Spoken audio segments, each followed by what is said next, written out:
Hello everyone, Assalamu alaikum. I hope all of you are doing well by the grace of Almighty Allah. If you want to learn English properly and speak English fluently, you have to practice using four styles. আমরা অনেকে ইংরেজিতে কথা বলার সময় সাবলীলভাবে কথা বলতে পারি না। আমাদের একটি জড়তা কাজ করে। আজকের এই ভিডিওটি যদি সম্পূর্ণ দেখেন আর আমার দেখানো মেথড অনুযায়ী যদি আপনি ইংরেজিতে প্র্যাকটিস করেন, আপনি ইংরেজিতে সাবলীলভাবে কথা বলতে পারবেন। তো বেশি কথা নাই, চলুন আমরা একটি উদাহরণের মাধ্যমে আমরা ইংরেজির ফোর স্টাইল সম্পর্কে আপনাদেরকে সম্পূর্ণ ধারণা দিই। শুরুতেই ফোর স্টাইল।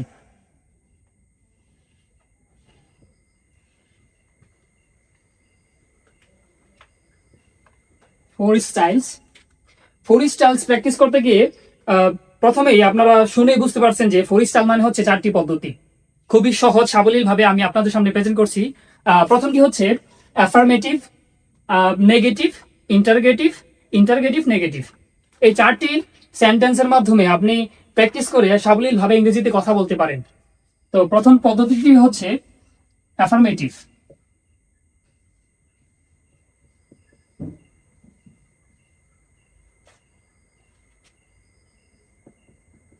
অ্যাফার্মেটিভ মানে হ্যাঁ বোধক বাক্য।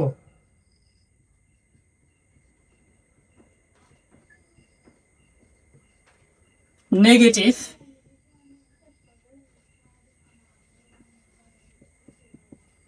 মানে না বোধক বাক্য।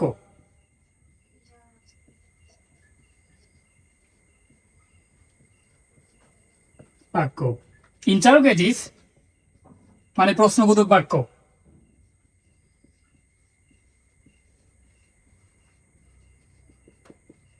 ইন্টারোগেটিভ মানে হচ্ছে প্রশ্নবোধক বাক্য।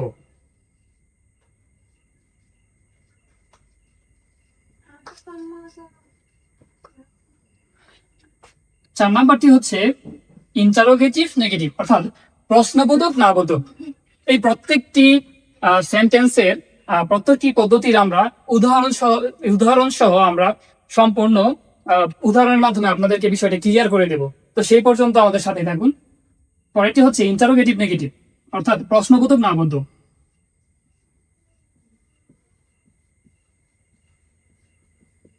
ইন্টারোগেটিভ নেগেটিভ অর্থাৎ প্রশ্নবোধক না বোধক।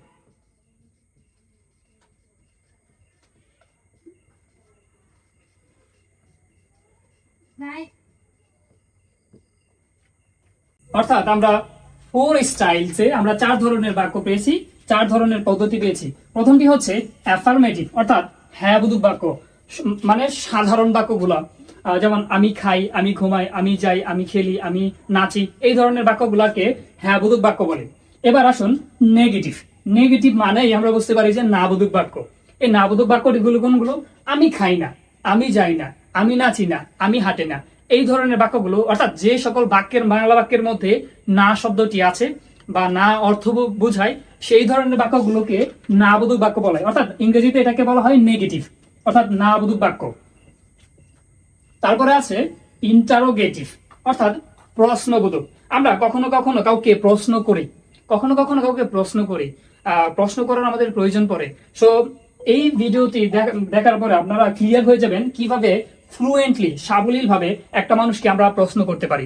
এই ধরনের বাক্যকে বলা হয় ইন্টারোগেটিভ বাক্য। ইন্টারোগেটিভ মানে হচ্ছে প্রশ্নবোধক। এবং সর্বশেষ ইন্টারোগেটিভ নেগেটিভ, অর্থাৎ প্রশ্নবোধক না বোধক। আমরা কখনো কখনো কাউকে বলি, তুমি কি ভাত খাও না, তুমি কি গাড়িতে চড়ো না, তুমি কি হাঁটো না, তুমি কি নাচো না, বা তুমি কি বাজারে যাও না, এই ধরনের বাক্যগুলোকে, অর্থাৎ প্রশ্নবোধক না বোধক, কাউকে প্রশ্ন করার মাধ্যমে না সম্বোধন করাকে এই যে প্রশ্নবোধক না বোধক বাক্য বলা হয়। যেমন তুমি কি ভাত খাও না, তুমি কি নাচো না, তুমি কি গাও না, এই ধরনের বাক্যগুলোকে ইন্টারোগেটিভ নেগেটিভ বাক্য বলা হয়। এবার আসুন আমরা এই চার প্রকারের পদ্ধতি সম্পর্কে আমরা পরিচিত হলাম।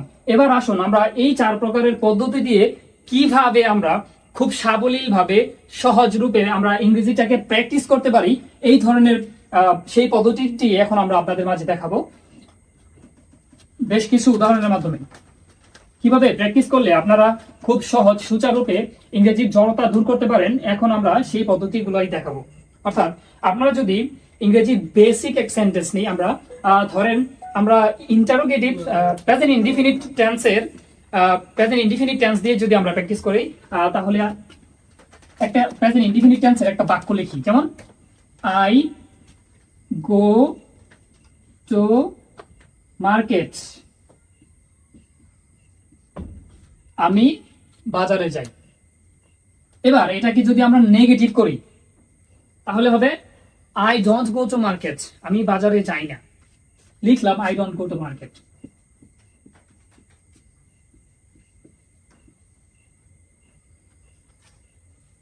I don't go to market. এটি হচ্ছে নেগেটিভ বাক্য। হ্যাঁ, এবার আসুন এই বাক্যের আমরা ইন্টারোগেটিভ সেন্টেন্স অর্থাৎ প্রশ্নবোধক বাক্যটি লিখি। কেমন? Do I go to market, আমি কি মার্কেটে যাই? এবার এই বাক্যের ইন্টারোগেটিভ নেগেটিভ অর্থাৎ নাবোধক প্রশ্নবোধক বাক্যটি আমরা এখন লিখব, যেমন ডু নট অর্থাৎ ডোন্ট। এই ডু নটের শর্ট ফর্ম হচ্ছে ডোন্ট। এখন আমরা রাইটিং এর সময় আপনাকে কিন্তু আলাদা আলাদা লিখতে হবে। কেমন? ডু নট আই, বা এভাবে লিখতে পারি do I not go to market, আমি কি মার্কেটে যাই না? আমি কি মার্কেটে যাই না? এবার এই চার ধরনের আমরা অ্যাসার্টিভ সেন্টেন্স লিখলাম, অ্যাফার্মেটিভ সেন্টেন্স লিখলাম, নেগেটিভ সেন্টেন্স লিখলাম, ইন্টারোগেটিভ সেন্টেন্স লিখলাম, ইন্টারোগেটিভ নেগেটিভ সেন্টেন্স লিখলাম। এই চার ধরনের বাক্য এবার আমরা কিভাবে প্র্যাকটিস করব সেটি আপনাদেরকে দেখাচ্ছি। প্র্যাকটিস করার আগে আপনারা বেশ কিছু WH ওয়ার্ড যদি আপনারা মনে রাখেন, তাহলে ইংরেজিতে প্র্যাকটিস করাটা আপনাদের জন্য খুব সহজ হয়ে যায়, বিশেষ করে প্রশ্ন করার ক্ষেত্রে। যেমন আমরা WH ওয়ার্ড যদি কিছু লিখি, আমরা যেমন WHO হু, কে, হু শব্দের অর্থ হচ্ছে কে। WH ওয়ার্ডের উপরে আমরা টোটালি একটা কমপ্লিটলি একটি ফুল ক্লাস আপনাদেরকে দেব, আপনারা আমাদের চ্যানেলে পেয়ে যাবেন। তো আজকের ভিডিওর জন্য আমরা 2-3টা WH ওয়ার্ড লিখবো, আর সেই অনুযায়ী আমরা প্র্যাকটিস কিভাবে করতে হয় সেটা আমরা আপনাদেরকে দেখাবো। সো হু, কে, হোয়াই, কেন। হোয়াই শব্দের অর্থ হচ্ছে কেন। হোয়াই কেন, হাউ কিভাবে, হাউ কিভাবে। এটি লিখে WH ওয়ার্ডগুলো লিখে নিচ্ছি, কারণ আমরা যখন ইংরেজিতে প্র্যাকটিস করব, এই 4 স্টাইল মেথডে প্র্যাকটিস করব, তখন আমাদের WH কোশ্চেন করার সময় WH ওয়ার্ডগুলো আমাদের কাজে লাগে। তো সেক্ষেত্রে আমরা আগেই লিখে নিচ্ছি, এগুলো হচ্ছে WH ওয়ার্ড, হু, কে, হোয়াই, কেন, হাউ কিভাবে। এবার আসুন, যেমন এটি প্রেজেন্ট ইনডিফিনিট টেন্সের কয়েকটি বাক্য, যেমন আই গো টু মার্কেট, আমি মার্কেটে যাই। I don't go to market, আমি মার্কেটে যাই না। Do I go to market, আমি কি মার্কেটে যাই? Don't I go to market, আমি কি মার্কেটে যাই না? এই চার ধরনের বাক্য আগে আপনার খাতার মধ্যে লিখে নেবেন, দেন আপনি WH ওয়ার্ড দিয়ে প্র্যাকটিস করবেন। যেমন আগে আমরা অ্যাফার্মেটিভ সেন্টেন্স লিখছি, যেমন I go to market, এটা একটি অ্যাফার্মেটিভ সেন্টেন্স অর্থাৎ হ্যাঁ বোধক বাক্য। তারপর আপনারা দেখবেন যে প্রেজেন্ট ইনডিফিনিট টেন্সের নেগেটিভ বাক্যটা কিভাবে হয়। তো নেগেটিভ করতে হলে আমাদেরকে অবশ্যই ডু নট অর্থাৎ ডোন্ট ইউজ করতে হয়। রাইটিং এর ক্ষেত্রে এই শর্ট ফর্ম ইউজ করা যায় না। আমি আপনাদের সহজে বোঝানোর জন্য এটাকে এখানে শর্ট ফর্ম ইউজ করছি, ঠিক আছে?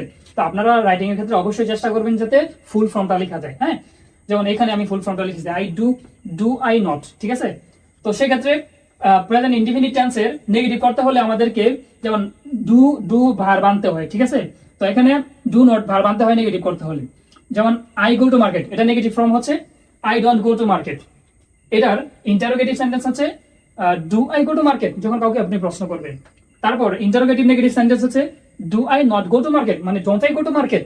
এখন এবার আসুন প্র্যাকটিসটা কিভাবে করেন, থ্রুলি এভাবে প্র্যাকটিস করবেন। যেমন I go to market, I don't go to market, do I go to market, don't I go to market.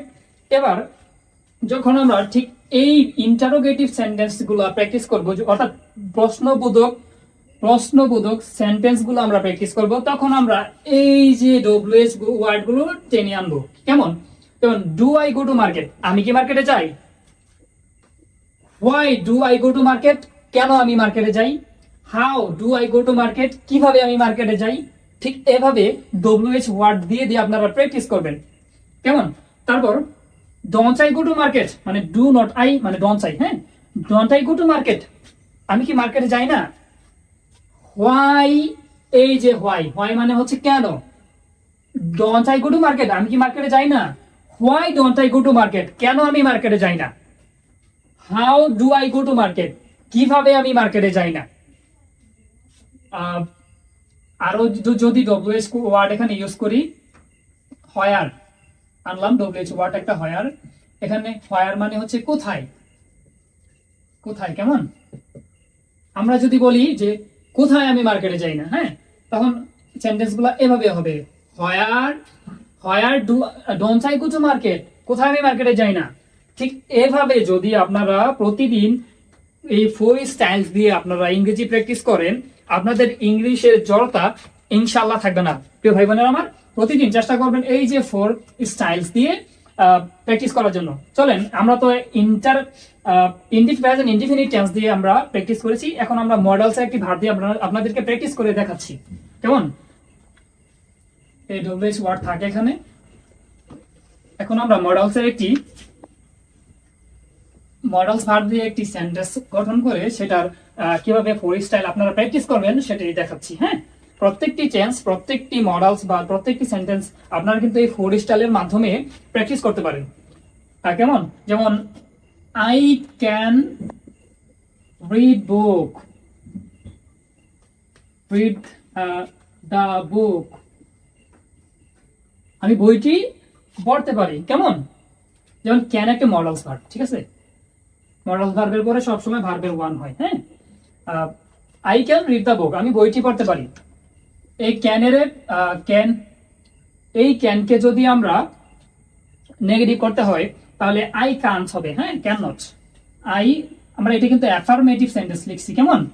এখন আমরা নেগেটিভ সেন্টেন্সটি লিখবো, I can not read the book, আমি বইটি পড়ি না, বইটি পড়তে পারি না, আমি বইটি পড়তে পারি না। কেমন? এবার আমরা আই ক্যান রিড দ্য বুক, এটা হচ্ছে affirmative. I can't read the বুক, এটা হচ্ছে নেগেটিভ।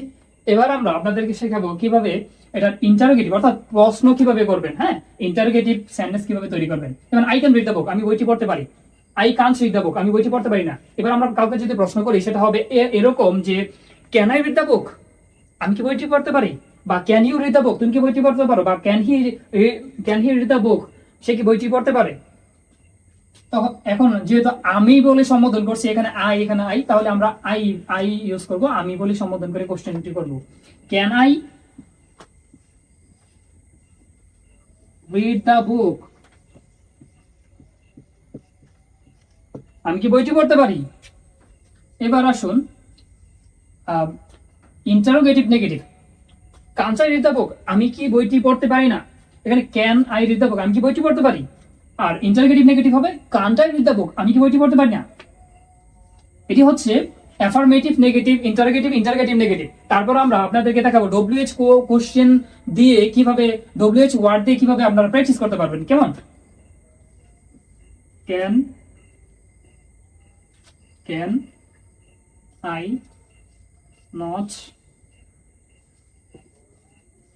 রিড দ্য বুক, আমি কি বইটি পড়তে পারি না। যেমন I can read the book, আমি বইটি পড়তে পারি। এটার নেগেটিভ হচ্ছে I can't read the book, আমি বইটি পড়তে পারি না। এটার ইন্টারোগেটিভ হচ্ছে can I read the book, আমি কি বইটি পড়তে পারি। এটার ইন্টারোগেটিভ নেগেটিভ হচ্ছে can I not read the book, অর্থাৎ can't I read the book, আমি কি বইটি পড়তে পারি না। এবার আসুন আমরা ডব্লিউএইচ ওয়ার্ড দিয়ে এই 4 স্টাইলে আমরা প্র্যাকটিস করি। কেমন? যেমন can I read the book, আমি বইটি পড়তে পারি। যেমন আই ক্যান রিড দ্য বুক, প্রথমে এইভাবে প্র্যাকটিস করবেন যে I can read the book, আমি বইটি পড়তে পারি। I can read the book, আমি বইটি পড়তে পারি না। Can I read the book, আমি কি বইটি পড়তে পারি। Kant I read the book, আমি কি বইটি পড়তে পারি না। প্রথমে এইভাবে ঠোঁটস্থ করে ফেলবেন। হ্যাঁ, কিভাবে এই ক্যানের ব্যবহার, ক্যানের কিভাবে নেগেটিভ করতে হয়, ইন্টারগেটিভ করতে হয়, ইন্টারগেটিভ নেগেটিভ করতে হয়। তারপর আপনার ডব্লিউএইচ কোশ্চেন দিয়ে তারপর এই যে প্রশ্নবোধক বাক্যগুলোকে আপনারা প্র্যাকটিস করবেন। ঠিক আছে, যেমন হু, মানে sorry, can I read the book, আমি কি বইটি পড়তে পারি। Why can I read the বুক, কেন আমি বইটি পড়তে পারি। How can I read the বুক, কিভাবে আমি বইটি পড়তে পারি। Where can I read the বুক, কোথায় আমি বইটি পড়তে পারি। কেমন? এবার আসেন Kant I read the book, আমি কি বইটি পড়তে পারি না। Why Kant I read the বুক, কেন আমি বইটি পড়তে পারি না। How Kant I read the বুক, কিভাবে আমি বইটি পড়তে পারি না। Why Kant I read the বুক, কোথায় আমি বইটি পড়তে পারি না। ঠিক এইভাবে যদি প্রত্যেকটি সেন্টেন্স আপনারা 4 স্টাইল পদ্ধতিতে প্র্যাকটিস করেন, আশা করি ইংরেজিতে ফ্লুয়েন্ট স্পিকার হওয়া খুব বেশি কষ্টের হবে না।